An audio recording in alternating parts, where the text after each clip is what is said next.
दशकों तक कुवैत एकमात्र खाड़ी देश था जिसे ईरान ने नहीं छुआ, जबकि अन्य खाड़ी देशों को ईरान या उसके प्रॉक्सी गुटों की मिसाइलों का सामना करना पड़ा। सऊदी अरब ने, जिन्हें ईरानियों ने हथियार दिए और निर्देशित किया, उन हूती हमलों का सामना किया। यूएई पर युद्ध के दौरान 3000 ड्रोन और मिसाइल हमले हुए। कतर, जिसे ईरान का सहयोगी समझा जाता था, फिर भी उस पर हमला हुआ, लेकिन कुवैत अलग था। कुवैत लगातार तटस्थ रहा और युद्ध से पहले भी ईरान व अन्य खाड़ी राजशाहियों से राजनयिक संबंध बनाए रखे। लेकिन अब ऐसा लगता है कि ईरान अपने ही नियम तोड़ रहा है। कल रात IRGC कमांडो ने अमेरिकी सैनिकों को मारने या पकड़ने के लिए कुवैत के एक सैन्य द्वीप में घुसपैठ की। मैं मजाक नहीं कर रहा, ये ईरानियों की तनाव को बहुत बढ़ाने वाला कदम थी, और वे ये सब तब कर रहे हैं जब बातचीत चल रही है, जिसमें वे दीर्घकालिक शांति की बात कर रहे हैं। कुवैती विदेश मंत्रालय ने इसकी पुष्टि की है। रिपोर्ट देखें। विदेश मंत्रालय ने इस्लामिक रिपब्लिक ऑफ ईरान के इस्लामिक रिवोल्यूशनरी गार्ड कॉर्प्स के तत्वों के एक सशस्त्र समूह द्वारा कुवैत राज्य के खिलाफ शत्रुतापूर्ण कार्य करने के उद्देश्य से बुबियान द्वीप में घुसपैठ करने और कुवैती सशस्त्र बलों के जवानों के साथ मुठभेड़ के बाद पकड़े जाने की घटना की कड़ी निंदा और भर्त्सना व्यक्त की है, जिसमें कुवैती सशस्त्र बलों के एक सदस्य को चोट आई। ये बड़ी बात है, क्योंकि ईरान ने जिस द्वीप को निशाना बनाया वही इसे इतनी बड़ी बात बनाता है। यह द्वीप, बुबियान द्वीप, ईरानी सीमा से लगभग 30 किलोमीटर दक्षिण पश्चिम में स्थित है। ईरान जानता है कि अब अमेरिकी सेना इस द्वीप और उसके बेस का उपयोग कर रही है। ऐसा इसलिए है क्योंकि देखिए, ईरान ने वास्तव में इस द्वीप पर पहले भी एक बार हमला किया था। 4 अप्रैल को जब अमेरिकी सेनाओं ने इस जगह के उत्तर में कई हवाई हमले किए, ईरानी आतंकवादी इराक में घुसने की कोशिश कर रहे थे। ईरान ने इस द्वीप पर हमला कर अमेरिकी हमलों का बदला लिया, क्योंकि उसे पता था कि यहाँ से अमेरिकी सेनाएं संचालित हो रही हैं। फिर आज युद्ध विराम के बीच और बातचीत के दौरान IRGC ने उस बेस में घुसपैठ करने की कोशिश की जहां संभवतः अमेरिकी सेनाएं मौजूद है। ये समझना आसान है कि उनका मकसद अमेरिकी सैनिक को मारना या पकड़ना था, ताकि वे बातचीत में दबाव बना सके। यहाँ मुख्य बात है कि कुवैत ने इसे अपनी संप्रभुता पर हमला बताया और जवाब देने का अधिकार सुरक्षित रखा। यह उनका बयान है। कुवैत ने कहा है कि कुवैत राज्य संयुक्त राष्ट्र चार्टर के अनुच्छेद 51 के अनुसार आत्मरक्षा का अपना पूरा और स्वाभाविक अधिकार सुरक्षित रखता है और अपनी संप्रभुता की रक्षा करने और अपने लोगों तथा निवासियों की सुरक्षा के लिए उचित समझे जाने वाले कदम उठाने का अधिकार रखता है। अब मैं ये बयान इसलिए उठा रहा हूँ, भले ही ये सुनने में ऐसा लगता है जैसे ये एक सामान्य बयान है जो कोई भी देश हमले के बाद जारी करता है, क्योंकि यूएई भी हर बार जब ईरान उन पर ड्रोन और मिसाइल से हमला करता था, ऐसे ही बयान जारी करता था। और सोचिए क्या हुआ। पहले हमने इस बारे में बात की थी, व्यक्तिगत रूप से कहूँ तो, कि यूएई जवाबी हमला कर रहा था, और आज हमारे पास वास्तव में इसका आधिकारिक पुष्टि है कि ऐसा हो रहा है। इस रिपोर्ट को देखिए। यूएई गुप्त रूप से ईरान पर हमले कर रहा था। अप्रैल में एक हमले ने ईरान के लेवान द्वीप पर एक तेल रिफाइनरी को निशाना बनाया। अब इस हमले का समय निश्चित रूप से दिलचस्प है, क्योंकि ये संभवतः युद्ध विराम की घोषणा से कुछ घंटे पहले या कुछ घंटे बाद हुआ था। हमें सही समय नहीं पता, लेकिन उसी दिन हमला हुआ था। अब उस समय अप्रैल में जब युद्ध विराम की घोषणा हुई थी, तो हर कोई यह अटकलें लगा रहा था कि यह कौन हो सकता है। क्या यह इजराइल था जिसने इस रिफाइनरी पर हमला किया, या फिर संयुक्त राज्य अमेरिका था? अब इन दोनों देशों, अमेरिका और इजराइल ने सार्वजनिक रूप से इनकार किया कि उनका इस हमले में कोई हाथ था, और ईरान ने कभी किसी को दोषी नहीं ठहराया। पहले अफवाह थी कि यह संयुक्त अरब अमीरात है, अब इसकी पुष्टि हो गई है। अब मैं सभी भ्रमित लोगों को स्पष्ट करना चाहता हूँ। शुरुआत में जब यह युद्ध शुरू हुआ, तो हर एक खाड़ी देश ने मूल रूप से कहा कि वे संयुक्त राज्य अमेरिका को अपना हवाई क्षेत्र इस्तेमाल नहीं करने देंगे, और वे संयुक्त राज्य अमेरिका को अपने क्षेत्र में स्थित ठिकानों का इस्तेमाल नहीं करने देंगे। फिर स्थिति बदली जब ईरान ने इन देशों पर हमला शुरू किया, क्योंकि अमेरिका और इजराइल ने ईरान पर हमला किया था। यह किसी को समझ नहीं आता। ईरान सिर्फ आतंकवाद कर रहा था और ऐसे देश पर हमला कर रहा था जो युद्ध में शामिल नहीं होना चाहता था। अब हमारे पास अन्य देशों की और रिपोर्टें आ रही हैं। मूल रूप से या तो अमेरिका को अपने हवाई क्षेत्र से ईरान पर हमला करने देना या यूएई जैसे देशों का सीधे ईरान व उसकी रिफाइनरियों पर हमला करना। यूएई छोटा देश है, लेकिन उसकी सेना को हल्के में नहीं ले सकते। वो पश्चिमी फाइटर जेट्स और निगरानी नेटवर्क से अच्छी तरह लैस है। ये हमला दिखाता है कि देश अब ईरान के खिलाफ बल प्रयोग को लेकर अधिक तैयार है, ताकि किसी आतंकवादी शासन की धौंस न सहे। अगर युद्ध फिर से शुरू हुआ तो यह ईरानी शासन के लिए अच्छा नहीं होगा। और यूएई पर हमला केवल ईरान ने नहीं किया था, सऊदी अरब से भी रिपोर्ट्स मिली है कि वे भी यही कर रहे थे। यह खबर उसी समय आई जब मैं वीडियो रिकॉर्ड कर रहा था। जब मैं इंट्रो रिकॉर्ड कर रहा था तब खबर आई कि सऊदी भी ईरान के खिलाफ जवाबी कार्रवाई में शामिल था। ये रही रॉयटर्स की रिपोर्ट। सऊदी अरब ने क्षेत्रीय युद्ध बढ़ने पर ईरान पर गुप्त हमले किए और इसका समय फिर से अहम है। जब युद्ध शुरू हुआ था तब सऊदी इसका हिस्सा नहीं था। सऊदी सिर्फ आत्मरक्षा और जवाबी कार्रवाई में शामिल हुआ, मूल रूप से निरोधक असर पैदा करने के। ईरान ने सबसे पहले सऊदी के बुनियादी ढांचे और नागरिकों पर हमला किया था। स्वाभिमानी देश इसे नजरअंदाज नहीं करेगा। युद्ध के समय हमें नहीं पता था कि सऊदी अरब जवाबी कार्रवाई कर रहा है या नहीं। अब पुष्टि है कि वे जवाबी कार्रवाई कर रहे थे, बस सार्वजनिक घोषणा नहीं कर रहे थे। अब ये दो पश्चिमी अधिकारियों से पुष्टि मिली है, इसका मतलब हमें नहीं पता। ये कोई भी हो सकता है, चाहे अमेरिका सरकार से हो या यूरोप या कहीं और से। दो अन्य ईरानी अधिकारी भी इस खबर की पुष्टि कर रहे हैं। पता नहीं उस हिस्से पर कितना भरोसा किया जा सकता है, लेकिन यह मानना गलत नहीं है कि जिस देश पर ईरान बिना किसी उकसावे के हमला कर रहा है वह जरूर जवाब देगा। इसी तरह निरोधक असर पैदा होता है। इसी तरह आप सुनिश्चित करते हैं कि लोग आप पर बिना वजह हमला न करें।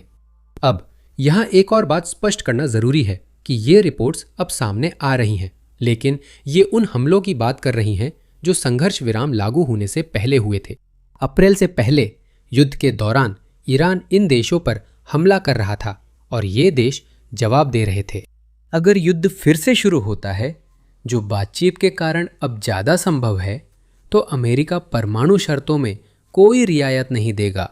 यानी वे युद्ध से पहले वाली मिसाइल शर्त छोड़ने को तैयार हैं।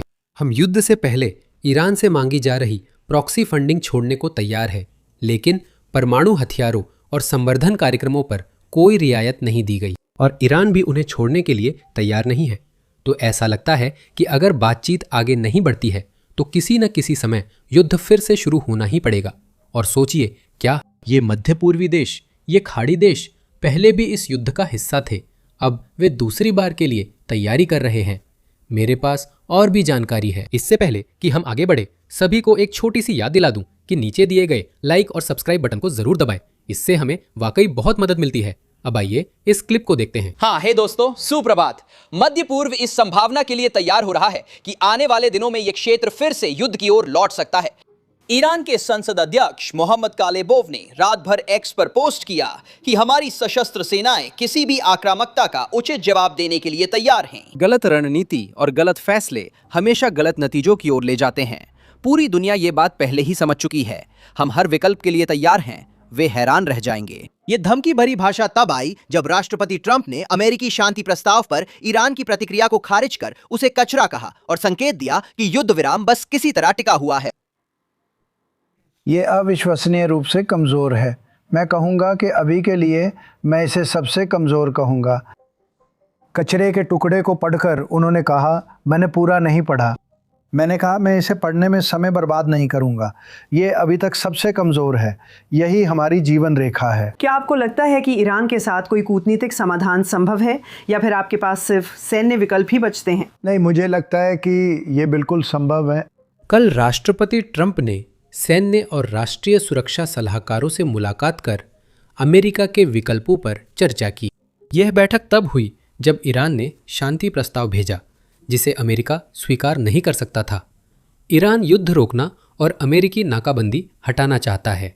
ईरान चाहता है कि अमेरिका सभी जमी हुई धनराशि जारी करे और बदले में ईरान सिर्फ हॉर्मुज जलडमरू मध्य को खोलना चाहता है। वे अपना परमाणु संवर्धन कार्यक्रम छोड़ना नहीं चाहते। वे अपने परमाणु संयंत्रों का यूरेनियम छोड़ना नहीं चाहते। अभी वे सिर्फ हॉर्मुज जलडमरू मध्य खोलना चाहते हैं और वे चाहते हैं कि संयुक्त राज्य अमेरिका अपने सारे दबाव के साधन छोड़ दे जो अमेरिका के पास है। बेशक यह ऐसी चीज है जिसे अमेरिका को स्वीकार नहीं करना चाहिए और मुझे नहीं लगता कि अमेरिका इसे स्वीकार करेगा। इसी वजह से कल सैन्य कमांडरों के साथ बैठक हुई थी, लेकिन यहीं पर स्पष्ट करना जरूरी है। सिर्फ इसलिए कि एक बैठक हुई थी इसका मतलब ये नहीं है कि जल्द ही कोई सैन्य कार्रवाई होने वाली है। युद्ध विराम के बाद से ये बैठकें हफ्ते में 2 बार हो रही है और प्रोजेक्ट फ्रीडम को छोड़कर कोई सैन्य कार्रवाई नहीं हुई। तो शायद इसका मतलब ये हो सकता है कि प्रोजेक्ट फ्रीडम कभी भी फिर से शुरू हो सकता है, लेकिन सिर्फ इसलिए कि सैन्य कमांडरों के साथ बैठक हुई थी इसका ये मतलब नहीं है कि युद्ध फिर से शुरू हो रहा है।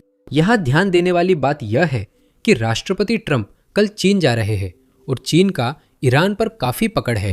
ईरान मानता है कि चीन का अमेरिका पर भी असर है। अब देखते हैं शी जिनपिंग से बैठक में क्या होता है और उसका नतीजा क्या निकलता है। मुझे बहुत संदेह है कि उस बैठक से पहले कोई युद्ध फिर से शुरू होगा। अमेरिकी दृष्टिकोण से यह एक बहुत महत्वपूर्ण बैठक है, चीनी दृष्टिकोण से भी यह एक बहुत महत्वपूर्ण बैठक है। दोनों पक्ष वास्तव में ईरान के बारे में बात नहीं करना चाहेंगे, लेकिन जिस दुनिया में हम अभी रह रहे हैं उसे देखते हुए ये शायद असंभव है। दुनिया के ज्यादातर देश हॉर्मुज जलडमरू मध्य संकट के कारण परेशान हैं, जिसे ईरान ने पैदा किया है। मेरा मानना है कि नेता इसी विषय पर चर्चा करेंगे। देखते हैं क्या नतीजा आता है। अब एक और महत्वपूर्ण खबर जो कल सामने आई वो पाकिस्तान से जुड़ी है, जो देश अमेरिका और ईरान के बीच बातचीत में मध्यस्थता कर रहा है। दिलचस्प है कि पाकिस्तान शायद वैसा निष्पक्ष मध्यस्थ नहीं है जैसा अमेरिका चाहता है। इस रिपोर्ट पर ध्यान दें।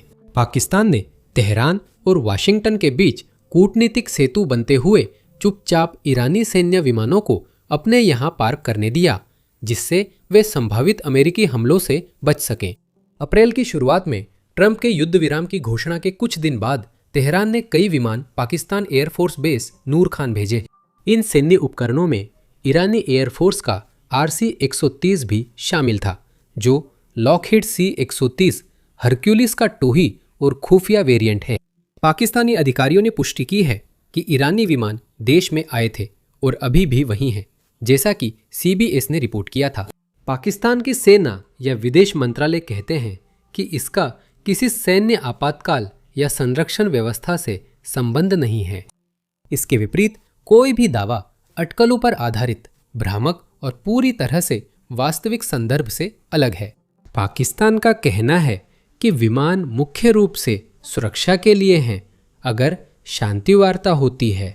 अब ये निष्कर्ष इतना दूर की कौड़ी नहीं है, क्योंकि अमेरिकी सेना ने खुद बहुत सा उपकरण पाकिस्तान भेजा था।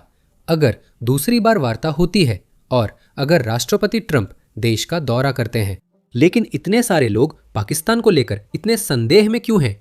इसका कारण यह है कि जैसा कि आप लोग शायद पहले से जानते हैं, अफगानिस्तान युद्ध के दौरान पाकिस्तान एक तरह से दोनों तरफ का साथ दे रहा था। वे अफगानिस्तान और तालिबान दोनों की मदद कर रहे थे, साथ ही उस युद्ध में अमेरिका के सहयोगी भी थे।